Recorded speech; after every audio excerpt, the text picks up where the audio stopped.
think it's very important for me to put this disclaimer up front, which is I'm a strong believer that you should invest and put money in what you are familiar with, because your skill set and how familiar you are with that particular asset or the investment, it's a big deal, because it determines the amount of trust you have in that investment. You can't invest in something just because a person like me on YouTube says that that's good or that's bad. So you can't put the money just based on some random person's comment. Even if that person is an expert, it's not advisable to put your money on it, because, well, you don't know that investment as well as that particular expert.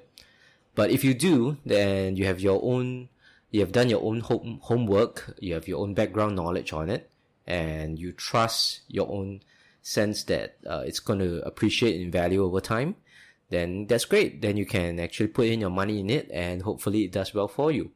But it's important that you trust your own knowledge and your own research in that particular investment before you put any money in it, be it 1 cent or $10 or $1 million, any amount. You have to be familiar with the asset class or with that particular company that you're investing before you put any money in it. Okay?